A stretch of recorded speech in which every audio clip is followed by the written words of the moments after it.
Salut mes nakamas, c'est le Doc, j'espère que vous allez bien. Aujourd'hui, on va parler du chapitre 909, un chapitre absolument excellent. Et cette critique analyse sera en deux parties. Pourquoi? Parce que premièrement, j'ai énormément de soucis avec mon ordinateur. Il n'arrête pas de bugger dès que je vais faire des vidéos avec un petit peu de montage ou dès que je fais des vidéos de plus de 30 minutes, il bug au moment de l'encodage. Et si je veux vraiment dire tout ce que j'ai en tête, la vidéo va faire au moins 50 minutes, voire même 1 heure. Donc j'ai préféré la séparer en deux parties. La première partie que vous allez avoir ici dans cette vidéo, ça va surtout être axé sur Marco, Shanks, Barbe Noire et Backing. Et après, la deuxième vidéo va être surtout sur Wano Kuni. Et je n'ai jamais fait autant de recherches pour faire une critique analyse. J'ai bouffé du Wikipédia, vous imaginez même pas. Je fais un gros merci aussi à Anthony qui m'a donné quelques axes de recherche. Et je voudrais aussi rebondir sur quelque chose que j'ai dit tout à l'heure, que j'ai complètement oublié. C'est-à-dire que mon ordinateur en ce moment a des problèmes, mais ça va quand même. Il y en a deux personnes que j'apprécie énormément, qui sont Pandart et aussi Tom Sama, qui eux font beaucoup de colos de pages de One Piece et aussi d'autres mangas.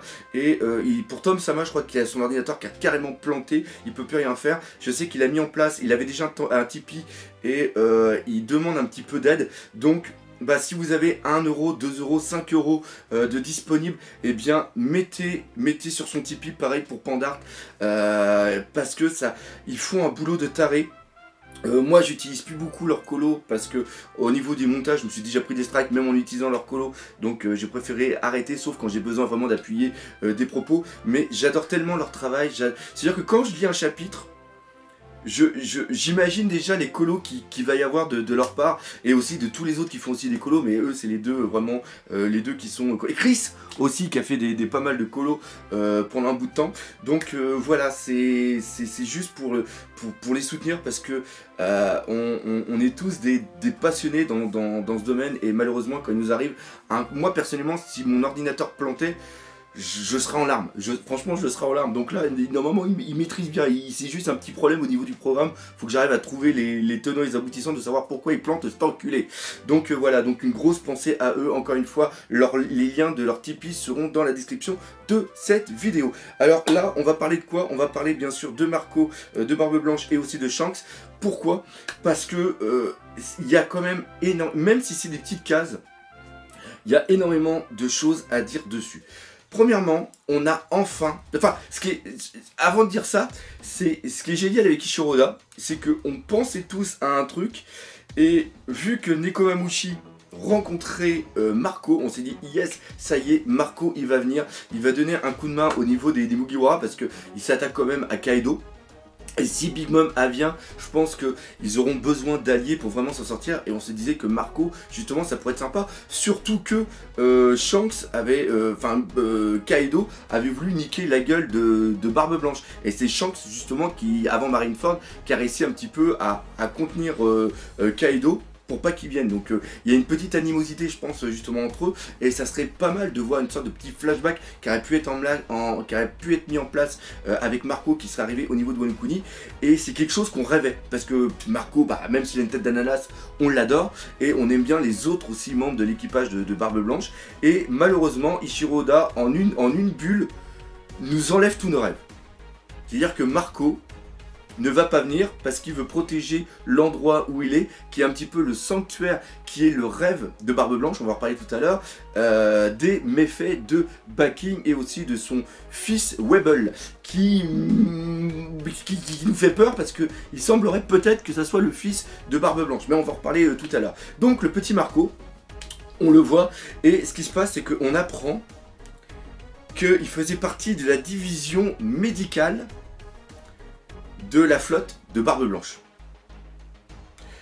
Chose qui nous surprend, mais qui est totalement logique, et qui vient reprendre d'ailleurs une théorie très vieille à l'époque de la mort de Ace, où quand Ace il était mort, on ne voulait pas y croire et on essayait de trouver des solutions, et c'était justement le fait que Marco serait venu et lui aurait fait un petit peu comme le style du vampire ou quoi que ce soit, lui aurait fait boire un peu de sang, et le sang lui aurait permis de régénérer ses blessures. Et il semblerait maintenant avec de la logique, parce que c'est-à-dire que la théorie en tant que telle ne vient pas de n'importe quoi. Elle vient du manga Phoenix qui est de Tezuka. Ouais, c'est ça, le papa aussi le papa du manga moderne, hein, et aussi de Astro Boy pour ceux qui connaissent. Et justement, je crois que c'est un truc qui est sur 11 tomes, et c'est un truc qui se passe sur plusieurs temporalités, et des gens essayent de boire le sang du phénix, car ça leur permet eux aussi d'avoir l'immortalité. Vu que Osamu Tezuka est quand même une référence au niveau du manga au Japon, on pouvait voir ça comme ça, de petits clins d'œil de la part de Oda dans son œuvre. Il en a déjà fait des clins d'œil par rapport à Akira Toriyama, hein, entre autres, donc cette chose aurait pu être logique, mais elle n'a pas été utilisée. Par contre, ce qui est vraiment bien, c'est de s'intéresser sur le docteur, lequel docteur il était. Parce que là, on le voit guérir des animaux par rapport justement à ces flammes, et il semble pouvoir guérir des blessures ou des états de fatigue. Par contre, il ne peut pas guérir des maladies. Il ne peut pas conférer son immortalité à quelqu'un, parce que imaginons même qu'il aurait eu, au lieu d'avoir eu le fruit du phénix, il aurait eu par exemple le fruit de l'eau, l'opélopénomie, et bien je pense qu'il aurait été capable de mourir pour conférer son immortalité à Barbe Blanche. Parce que pour lui c'était son père, et on ferait tout pour son père, bien sûr quand on l'aime. Et là on peut voir que Barbe Blanche était quand même sous respirateur, et il avait des infirmières avec lui, et donc malgré les techniques qu'il avait au niveau de la médecine, eh bien il n'était pas capable de combattre la vieillesse et de combattre la maladie. D'ailleurs ça reprend exactement ce qui s'est passé au niveau de Goldie Roger, et Crocus, même si c'est un très très bon médecin, il ne peut pas combattre la vieillesse. Et ça c'est vraiment très bien, parce que ça fait référence au rêve de Chopper qui veut créer la panacée, qui est le médicament qui pourrait tout guérir. Un Marco comme ça, qui n'est pas en guerrier et qui est avec des lunettes en style médecin, je trouve que c'est même un statut qui lui va mieux que ce qu'on avait vu avant. Par contre, la chose que j'ai regretté au niveau de ce chapitre, c'est de voir seulement que Marco et de ne pas voir d'autres membres de l'équipage. Alors, quel est cet endroit? Cet endroit déjà, c'est l'endroit où est enterré Ace et aussi Barbe Blanche. Et si on fait un bond dans le temps, c'est-à-dire que si on va dans le chapitre 590, justement où on voit les tombes de Barbe Blanche et aussi de Ace, on voit que l'île, il y a un avion qui est en train de passer, on voit que... C'est chiant ça, c'est chiant d'habiter en campagne. Enfin, c'est quand même mieux que d'habiter à côté d'un aéroport.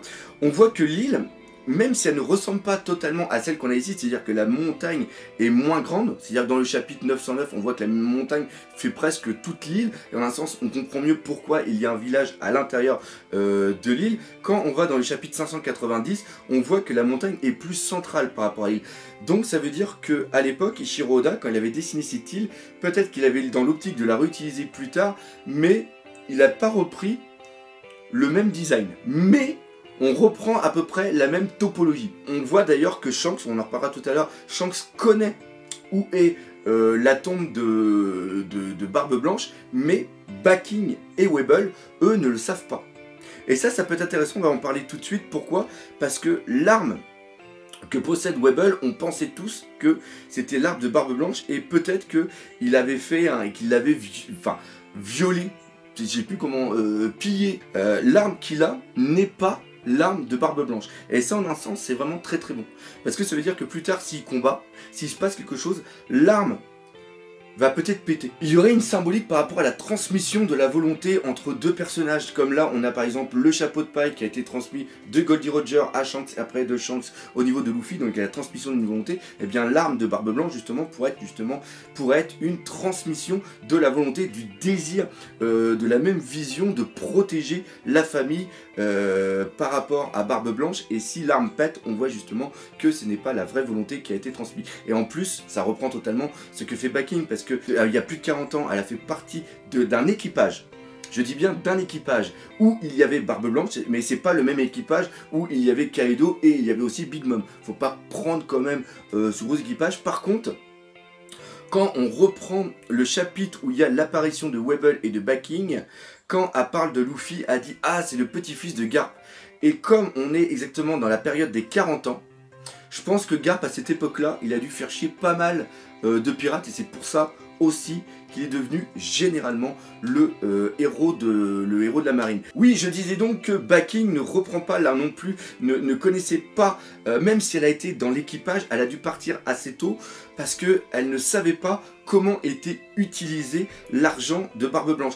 Elle savait que Barbe Blanche prenait l'argent et le mettait quelque part, mais elle ne savait pas que c'était pour élever des enfants, nourrir des familles. Comme ils n'ont pas pu payer l'offrande céleste, ils sont devenus des parias et ils ne voulaient pas en parler pour justement que les personnes ne soient pas attaquées. Baking, elle, a pensé que l'argent qu'il mettait, il l'enterrait quelque part pour se faire un gros trésor. Et c'est ça qu'elle recherche. Donc, ça montre qu'elle ne connaissait pas assez, et même si on a vu que Baking ressemble à rien comme Big Mom en ce moment, et qu'à une époque Big Mom était jolie, donc on peut penser que Baking aussi était jolie à une époque, et qu'elle a pu avoir quelque chose avec Barbe Blanche, je ne pense pas, parce que la famille était tellement importante pour Barbe Blanche, que s'il avait eu un enfant avec Baking, à un moment il aurait voulu retrouver son enfant. Il est inconcevable que Webble soit le véritable fils de Barbe Blanche. Parce que la famille était tellement importante pour lui qu'il n'aurait jamais pu laisser un de ses fils partir comme ça dans la nature, faire n'importe quoi. On apprend aussi que l'île où ils sont, c'est-à-dire que là où est Marco et Nekomamushi, est justement l'île d'où vient Barbe Blanche, et que enfant il était assez fort pour pouvoir maintenir une sorte de sécurité, et après il a pu devenir pirate, et c'est après qu'il est devenu pirate qu'il a envoyé l'argent pour protéger. Et cette île, je ne sais pas si vous avez remarqué un petit peu le style de montagne qui est autour, le style de village, ça fait énormément penser à tout ce qui est dans les Alpes, ça fait aussi penser un petit peu à la Suisse, et pour les étrangers, la Suisse est un petit peu ce refuge, cette protection qu'il y a eu durant la Seconde Guerre mondiale par rapport à l'oppresseur nazi. Donc là encore une fois, c'est peut-être un peu tiré par les cheveux, mais on reprend une énorme symbolique du gouvernement mondial qui est l'oppresseur, et qu'il y a un petit territoire pas spécialement caché, mais bien protégé, où les gens peuvent vivre heureux. Donc voilà, donc encore une fois, le petit truc comme ça, c'est des petits trucs que j'aime bien moi. La grosse désillusion qu'on a eue au niveau de ce chapitre, c'est tout simplement, comme je l'ai dit tout à l'heure, que Marco ne va pas venir aider Luffy au niveau de Wano Kuni. Pourquoi? Parce qu'il protège ce sanctuaire des attaques de Baking et de son fils débile Webble. D'ailleurs, je pense même pas que ça soit son fils, je pense que ça doit être une sorte de création, un petit peu comme le docteur Hotback pouvait faire. Et ce qui est important, c'est que quand on a le chapitre où il y a la présentation de Baking et de Webble, elle sait qu'elle doit retrouver Marco. Parce que Marco, ayant été le premier capitaine de Barbe Blanche, c'est lui normalement qui doit savoir où est le soi-disant trésor. Et ce qui est bien, c'est qu'elle ne sait pas où est Marco, mais elle a eu des informations de Luffy, et elle sait que Luffy a été protégé par Marco, et c'est l'une des dernières volontés justement de Barbe Blanche, qu'il avait dit avant de mourir qu'il fallait protéger Luffy pour qu'il puisse s'en sortir, parce qu'il est un petit peu la représentation de Ace qui est mort. Webble et Baking vont être à la recherche de Luffy. Parce que c'est ça qu'on a oublié. C'est-à-dire qu'ils vont essayer d'atteindre Marco à travers Luffy. Donc ça peut foutre une super merde. Et après, il y a eu un dernier petit message qui était vraiment excellent. C'est le fait que Marco ait dit à Nekomamushi, tu vas après aller à Wano et tu vas aller rejoindre Luffy. Nekomamushi lui dit oui. Et Marco lui dit, tu auras un message à lui transmettre de ma part. Et par contre, est-ce que c'est un message de Marco? Est-ce que c'est une révélation par rapport à Barbe Noire? Parce que là, on comprend maintenant pourquoi Marco avait dit que Barbe Noire avait une anatomie assez spéciale, vu qu'il était médecin de la flotte.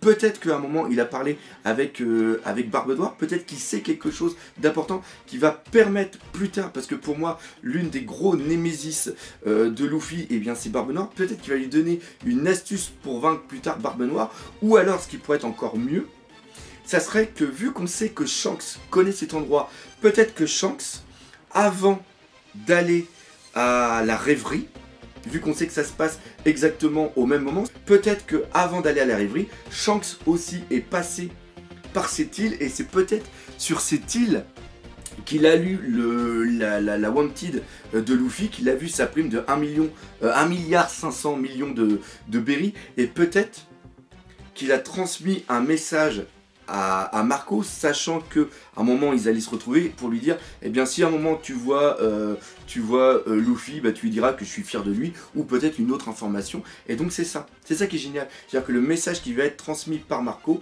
est peut-être un message de Shanks sur le fait que on sait qu'il arrive à guérir les blessures. Il pourrait y avoir un truc de fou, mais je ne pense pas. Ce qui pourrait être génial, ce serait, vu qu'on n'est pas sur des organes vitaux, peut-être que il pourrait faire quelque chose à Inuarashi et aussi à Nekomamushi au niveau de leurs membres coupés. Je ne pense pas, hein, je ne pense pas, mais ça serait un moyen, si Shiroda veut, remettre les deux ducs en état normal, je dirais, pour aller après combattre. Donc ça voudrait dire aussi que Inuarashi sera obligé de faire un détour par l'île. Donc non, ça tient pas trop. Mais enfin bref, on ne sait jamais, mais ça encore une fois, c'est quelque chose possible, je dirais, à 5%. Donc voilà un petit peu ce qu'il y avait à dire sur le début de la critique, sur la partie vraiment où on est sur Marco et le reste. Maintenant on va faire le petit montage de cette vidéo et on va revenir après pour la deuxième partie où là on va vraiment parler de Wano Kuni. Et là je vous promets, pour Wano Kuni, il va y en avoir des choses à dire. Ouh là là, il va y en avoir. Donc, comme d'habitude, si vous avez aimé la vidéo, n'hésitez pas à partager, par exemple, autour de vous, laissez les commentaires. Et surtout, on n'oublie pas le principal, One Piece, c'est la vie. Allez, salut mes Nakamas.